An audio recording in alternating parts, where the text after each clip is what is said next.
A 60-year-old female with a history of epilepsy presents to the emergency department with complaints of multiple seizures in the last 24 hours. She is currently taking Phenytoin 400 milligrams once daily. Her total phenytoin level is 30 micrograms per milliliter, and her albumin level is 2.8 grams per deciliter. Her latest Chem7 showed normal renal function. The healthcare provider wants to assess the patient's free phenytoin level and corrected phenytoin level to determine if her seizures are related to subtherapeutic or toxic levels of phenytoin.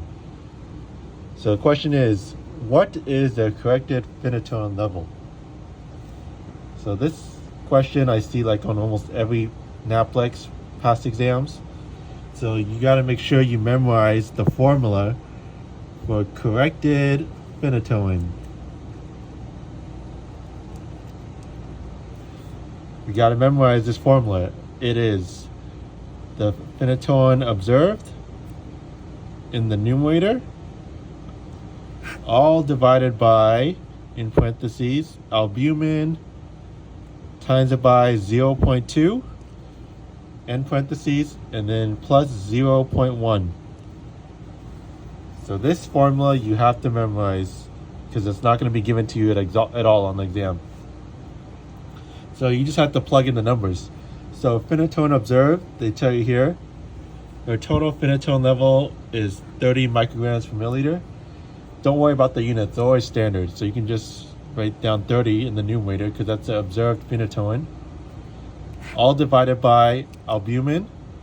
And they tell you her albumin level is 2.8 grams per deciliter. These units are also always standard, so you don't have to remember the units. So the albumin is 2.8, and then times it by 0.2,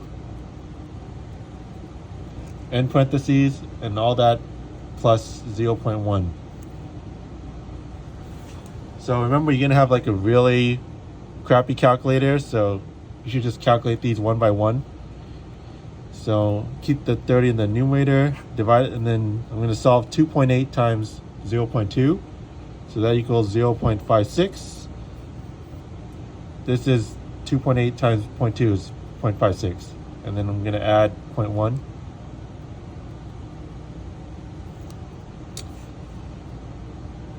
And then now I'm going to still continue solving the denominator here.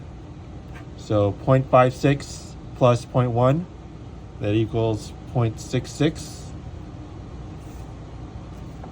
And then now you can solve this 30 divided by 0.66, that equals 45.454555. Always remember to keep as many decimal places as possible until the final result.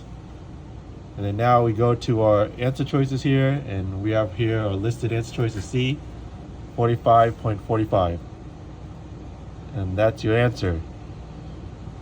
So if you have any questions, please leave it in the comments. And make sure you memorize this formula for the Naplex. Goodbye.